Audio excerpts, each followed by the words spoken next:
Let's talk about Vitaly. He is not doing well, man. Now, apparently, they offered to deport him to both America and Russia, and both countries said, no, thank you.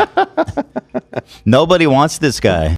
Oh my God! Look at how tiny he is. He's definitely lost some bulk. He's a petite little guy now. And the face especially, he looks different. Yeah. Shit. Like that is just that's you can tell it's him, but it's definitely like a different aura now. So remember that dude who used to scream? It's just a prank, bro, while terrorizing strangers in public? Yeah, Vitaly, the YouTube prankster turned gym rat chaos gremlin. Now, international embarrassment isn't screaming much anymore because right now, Vitaly is rotting in a Philippine jail. And no, that's not the title of his next prank video. That's real life. And judging by the latest update we just received, the way things are going, he might not survive it physically, mentally, or reputationally because this isn't some weekend behind bars for content. This is full-blown legal hell. No bail, no trial dates, no country willing to claim him. And the internet, they're showing zero sympathy. So, how exactly did Vitaly go from pranking for clicks to praying he doesn't get more than 20 years behind bars? Well, for those of you who might not know, it all started like most of Vitaly's mistakes with the live stream. In early April 2025, he landed in the Philippines, turned on the camera, and decided to film the worst possible tourism campaign the country's ever seen.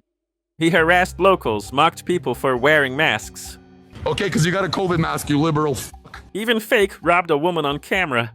I'm gonna fucking rob you. And all of it was streamed to his audience in real time, kind of like a human rights violation. Brought to you by Kick.com. Naturally, the clips went viral, but not the kind of viral he was hoping for. No one was laughing. It was more like, hey, you let this lunatic into the country. So by April 3rd, authorities tracked him down and arrested him. The Bureau of Immigration labeled him an undesirable foreign national, which is basically a diplomatic way of saying, get this clown out of you. But instead of deporting him, they locked him up. Now, this ain't your average influencer apology tour. This is the Philippine justice system, and they're not playing. Vitaly is currently stuck in a detention center in Big Union. And if you think this is some cushy, influencer-friendly jail with TikTok breaks and gym time, think again. This is no outside food, no protein shakes, no bail, no trial dates. Kind of jail authority have confirmed it could take 2 to 3 years just to get a trial. That's years of waiting, not even a sentence yet, just stewing in legal limbo. Meanwhile, the charges are stacking up like his steroids at home. So let's talk about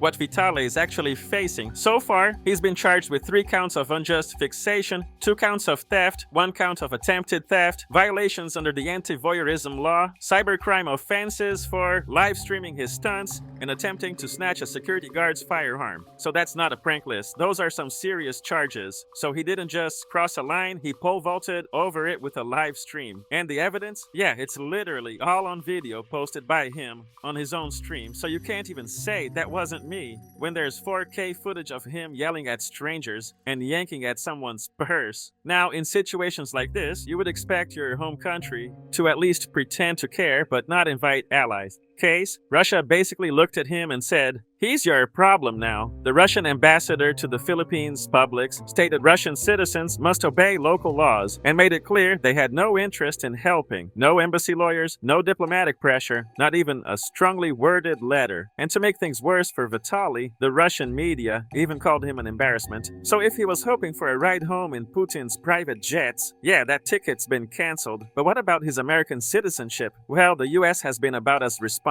as a ghost. A Tinder match. No public statements, no intervention, not even a lukewarm way of monitoring the situation. And honestly, can you blame them? Vitaly flew to another country, broke the law on camera, and acted like an international menace. This isn't a case of wrongful imprisonment. It's a case of, what did you think was going to happen? There is no diplomatic angle here, just consequences. I mean, this case got so messy, even the president of the Philippines got involved. President Bongbong Marcos publicly dragged Vitaly, calling him crazy and saying he was out of his mind. He even asked reporters, "Can I curse at him?"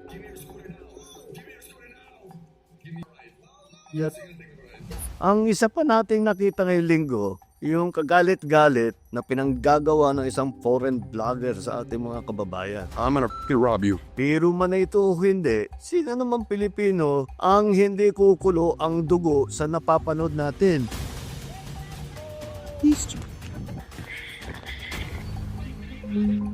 Nakakalungkot dahil ito isang naging bahagi na ng social media na nagkakaroon ng mga vlogger na nanggugulo lang, nang aasar lang, nang buwisit lang, nang pabastos lang para makakuha ng mga viewers. Huwag tayong sasama dyan sa ganyang klaseng ugali. Hindi naman ganyan ang ugaling Pilipino. Asahan ninyo yung mga gumagawa ng ganyan na hindi natin pababayaan na patuloy nilang ginagawa. Tapos na po ang mga dayuhan, nakali na lang, kaya na lang napastangin ang mga Pilipino. Ito ay ehemplo na seryoso tayo na sa sariling bayan natin. Hindi tayo magpapabasa sa kanila. Likas na mababait ang mga Pilipino. Magalang, makapumbaba, napakahaba ng pasensya. Kaya nakakalungkot na makitang naaabusong ganito nating katangian. Natural sa atin na matawanan lamang at hindi na palakihin ang mga ganitong klaseng pambabastos. Pero hindi nanghuhulugan na palalampasin ito ng ating Which honestly say Justice Secretary Romulo doubled down, stating we will not deport him. He will be held accountable. Yeah, so that's basically a legal mic drop. In other words, they're not just locking him up, they're making an example out of him. And Vitaly handed them the opportunity on a silver platter. So what's life like now for Vitaly? Well, first off, no fans in Jollibee. Some of his remaining supporters actually tried to deliver food to his cell, but authorities shut that down real quick. So a lot of people have been talking about potentially delivering food to Vitaly, saying that they're going to bring him food, they're going to hook him up.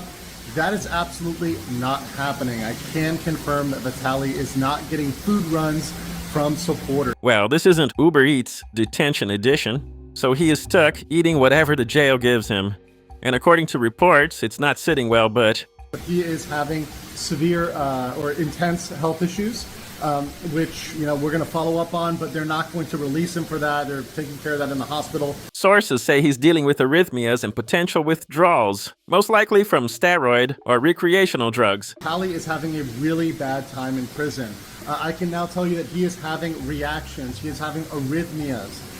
People are speculating in the prison this may be due to withdrawal, whether that's from drugs or steroids or whatever else. It's not exactly surprising. This is the same guy who once attacked a jogger and spiraled for years on social media. So, being thrown into a bare Manila cell with no distractions probably wasn't part of his self-care plan.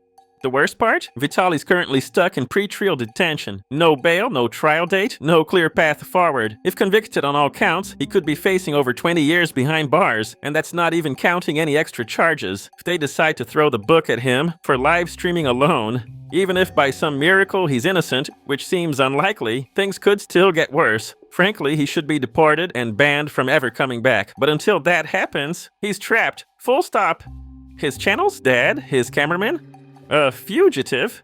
His home countries, they've washed their hands of him. And his fans? Either moved on or turned on him completely.